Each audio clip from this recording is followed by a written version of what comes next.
If you have discipline, you will attain freedom.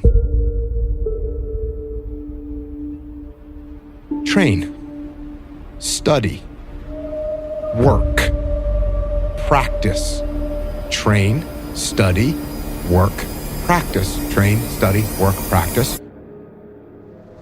Standing there lost and not doing anything is just waiting to die, waiting to starve to death.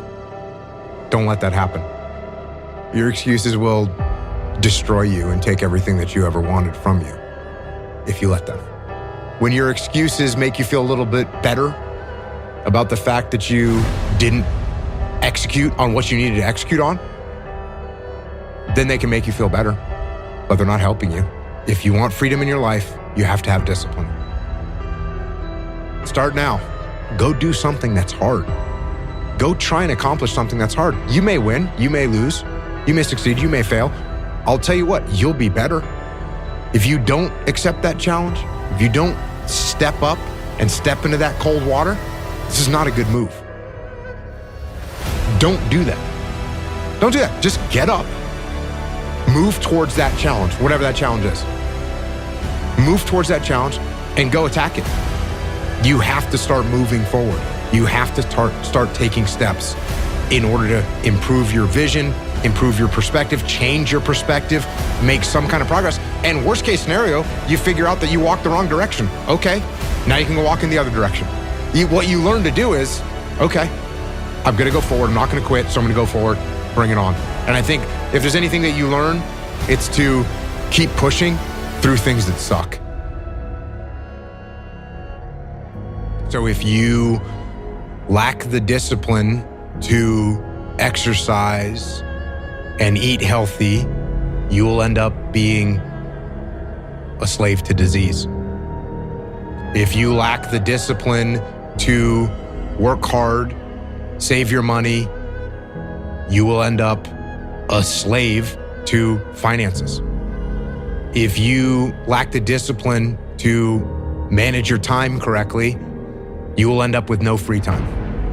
If you have self-discipline, if you have the discipline to save your money and work hard and invest your money properly, if you have the discipline to manage your time correctly and not waste a bunch of time, if you have the discipline to exercise and eat healthy, you will end up with freedom.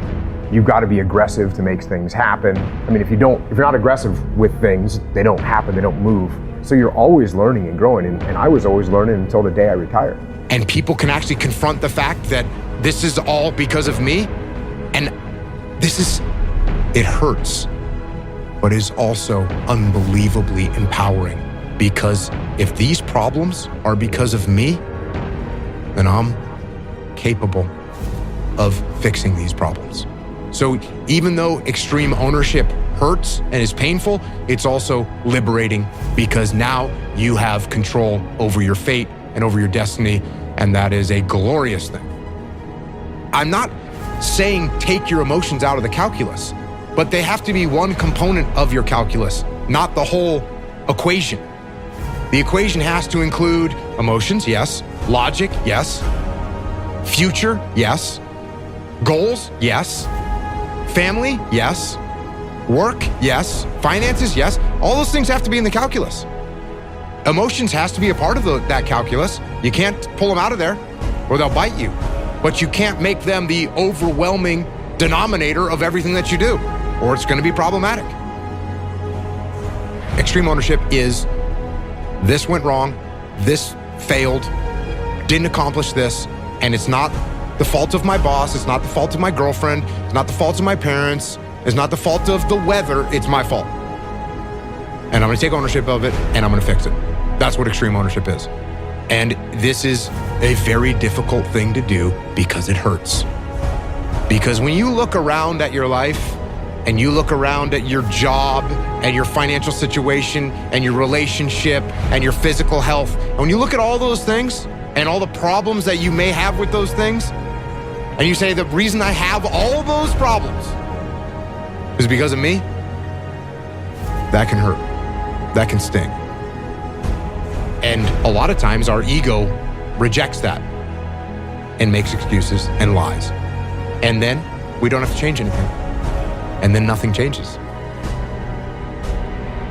So again, I would love to be able to, give you this profound anchor that people need to have.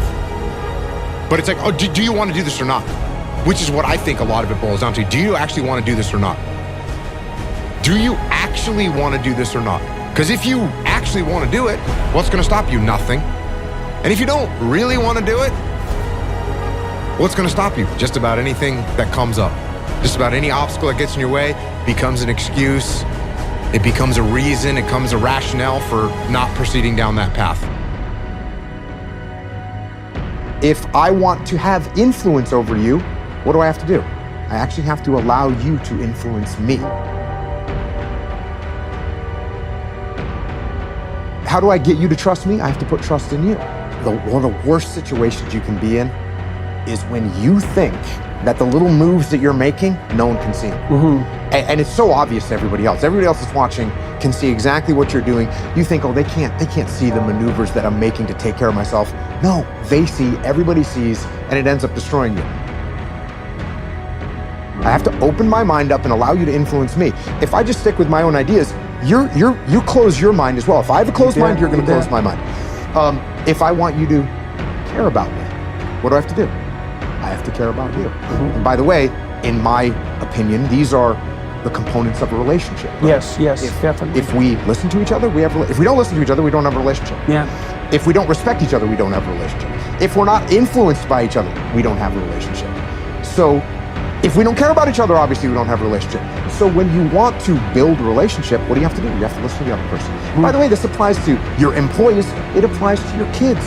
It applies to your spouse. It applies to everyone. If you want them to listen to you, you have to listen to them. And you can't just, I'll stop talking as I prepare my counter for what you're saying right now. It's like I'm literally going to listen to what you have to say and try and open up my mind and open up my perspective so that I understand your world as well as I possibly can. I'm going to integrate that into what my thoughts are, and we're going to come to an understanding. We're going to move forward with a better solution. So the idea of barking orders, the military or any organization can be run through authoritarian dictatorship. Look, you can make it work for a little while, but it's not a long-term solution, and that's what you got to watch out for.